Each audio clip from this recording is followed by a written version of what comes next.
La Universidad Chicalco, Grupo Cuarto B, presenta exploración física de pares craneales y maniobras. Empezaremos con los 12 pares craneales y seguiremos con las maniobras Lasague, Bragard, Patrick y Hoovers. Primero, el par craneal número 1, que es el olfatorio.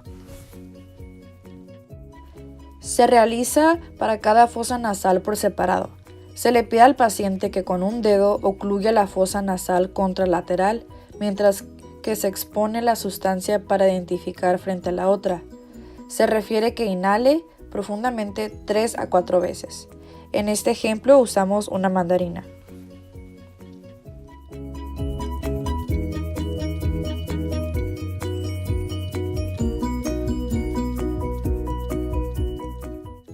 Ahora seguimos con el segundo par craneal, que es el óptico, y vamos a valorar lo que es la agudeza visual. Se evalúa mediante optotipos constituidos por letras de imprenta o símbolos de tamaño decreciente de arriba hacia abajo, acompañados de una escala por la tabla de Snellen para la visión a distancia y las de Jagger para las de cerca. Se debe de valorar ambos ojos y es importante que cuando el paciente cubra el ojo que no está siendo valorado, no haga presión porque esto puede causar alteración en los resultados. Si el paciente presenta una alteración que le impida leer estas tablas, se le muestra los dedos de la mano a corta distancia. Si es así, esta alteración se denomina visión cuentadedos. Si es capaz de ver los dedos, pero no logra discriminar cuántos están, esta se habla de visión bulto. Cuando únicamente puede percibir la proyección de una haz luminosa sobre la pupila, es visión luz.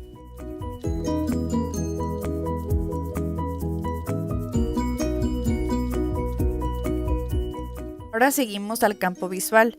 Aquí el paciente y el médico se sientan a una distancia de 50 centímetros.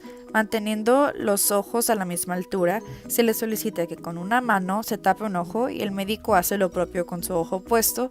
El examinador desplaza la mano con el dedo índice extendido desde afuera hacia el centro del campo visual, pidiéndole que le indique cuando comience a verlo.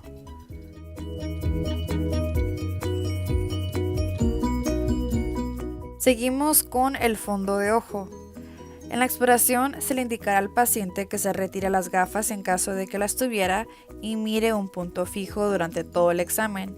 Luego el médico se coloca a 10 centímetros del paciente, que utilizará un oftalmoscopio que tomará con su mano derecha cuando evalúe el ojo derecho y con su mano libre apoyada sobre la cabeza del paciente y utilizando el pulgar mantendrá elevado el párpado superior.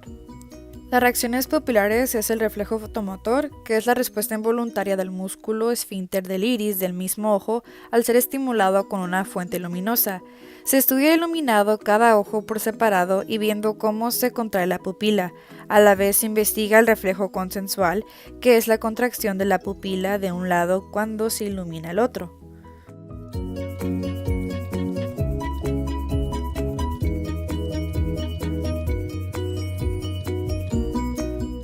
Ahora continuamos con el par craneal número 3, que es el motor ocular común, el 4, que es el patético, y el 6, que es el motor ocular externo.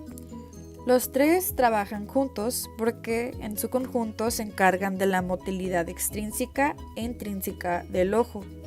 Se observa si la apertura de ambos ojos es simétrica, se observa si hay estrabismo, que es la desviación del globo ocular, o desviación lateral de la cabeza. Por eso es que estos tres se deben de valorar juntos.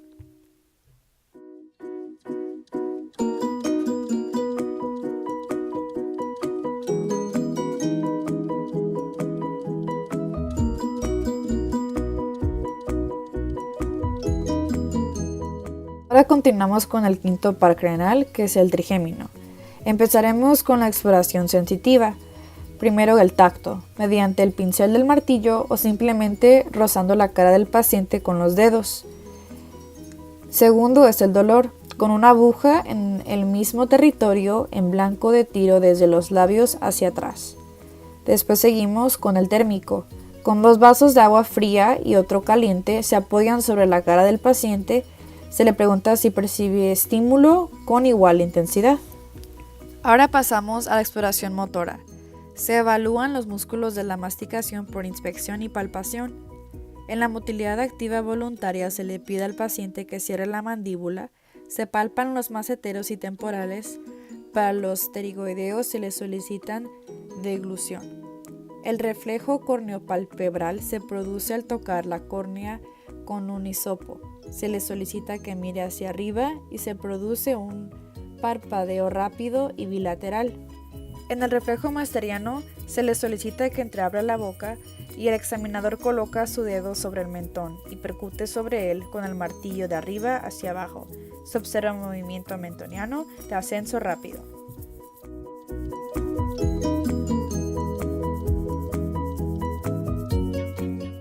Ahora continuamos con el par craneal facial, donde se le pide al paciente que realice una serie de expresiones faciales.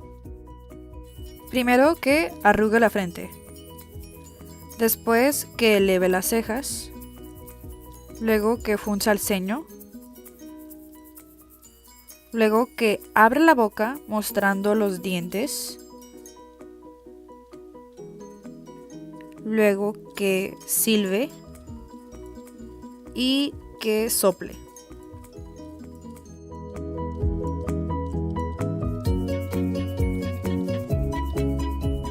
Continuamos con el par craneal auditivo o vestíbulo coclear. Primero empezaremos con la prueba de Weber, donde se coloca el diapasón en el vértex craneal y se le pregunta al paciente si la vibración se desvía lateralmente.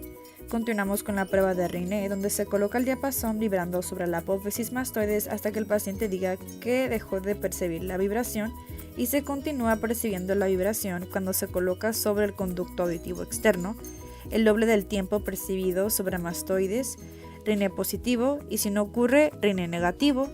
En la exploración de la rama vestibular se realiza la prueba de los índices, donde se verá el reflejo vestibuloespinal. Se le solicita al paciente que con índices extendidos hacia adelante toque con la punta los índices del examinador. Deberá repetir esta maniobra subiendo y bajando los miembros superiores con los ojos cerrados. Cuando existe compromiso laberíntico, los índices tienden a desviarse al lado dañado. Prueba de Bomberg. Se solicita al paciente que permanezca de pie en posición firme con los ojos cerrados. Cuando existe perturbación vestibular, el sujeto tiende a inclinarse a un lado o puede caerse. En la valoración de la marcha se le pide al paciente que con los ojos cerrados camine. En este caso se le pidió apagar la luz. Deberá de aparecer la marcha en estrella de Babinski-Weil. En la prueba de Uchenberg, el paciente de pie con los ojos cerrados se le solicita que marque el paso 30 veces en el mismo lugar.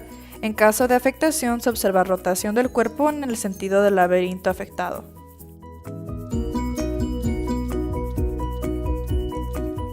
Continuamos con el noveno par craneal, que es el glosofaringio.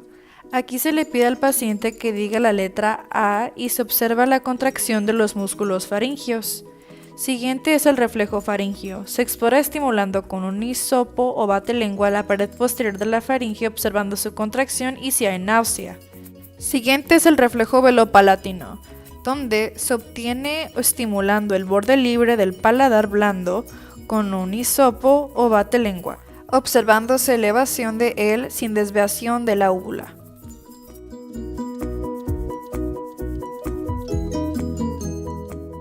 Continuamos con el par craneal número 10, que es el vago. Iniciaremos con la exploración motora.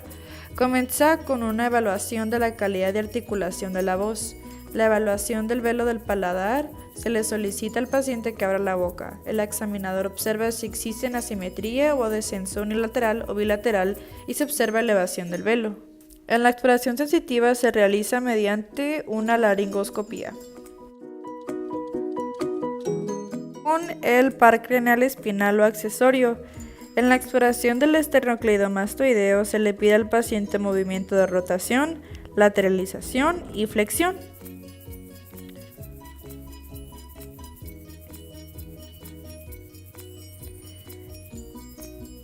En la exploración del trapecio se observa ambos trapecios para objetivar su simetría y trofismo. Se palpan y se le solicita al paciente que eleve los hombros con fuerza, mientras que el examinador se opone al movimiento, valorando fuerza y comparando ambos músculos.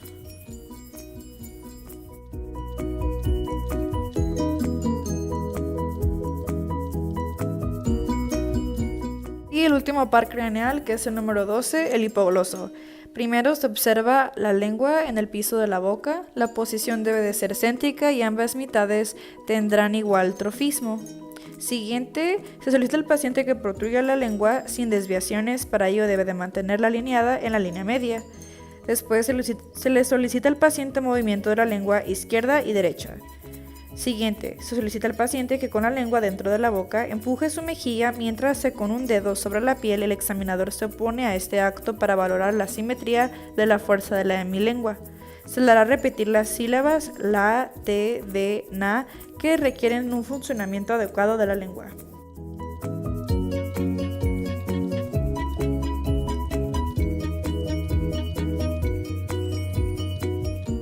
Iniciando con las maniobras, primero tenemos la sague. Con el paciente de cubitus supino se levanta la pierna del paciente con una mano en el talón y la otra en la espina ilíaca de la misma pierna para evitar la flexión de la cadera, y se procede a levantarla con la pierna extendida. En el caso de aparecer dolor entre los 30 y 70 grados, podemos dar como signo de la sague positivo, indicando un posible compromiso del nervio ciático en esa pierna. Continúa con la maniobra del bragar, donde el paciente en la misma posición que la anterior, el fisioterapeuta sujeta con una mano el talón y con la otra coge la rodilla de manera ventral. En esta posición eleva lentamente la pierna con la rodilla extendida. Cuando aparece un dolor tipo la sague, se deja caer la pierna hasta que no se perciba el dolor, y en esa posición se realiza una flexión dorsal del pie, que suele volver a descender el dolor ciático.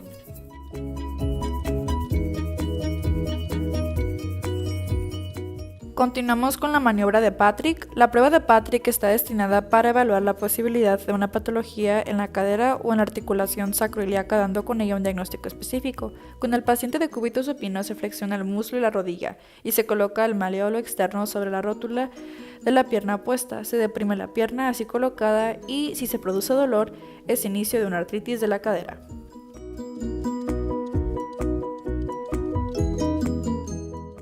Ahora continuamos con la maniobra de Hoover's. Al paciente de cubitus supino se le debe de levantar la pierna dolorosa mientras el fisioterapeuta sujeta por debajo del talón de la otra pierna. En caso de isquialgia real es imposible para el paciente elevar la pierna y presiona fuertemente el talón de la otra pierna contra la camilla. En caso de simulación, el paciente no apoya la pierna contralateral sobre la camilla y con frecuencia refieren no poder elevar la pierna de ningún modo.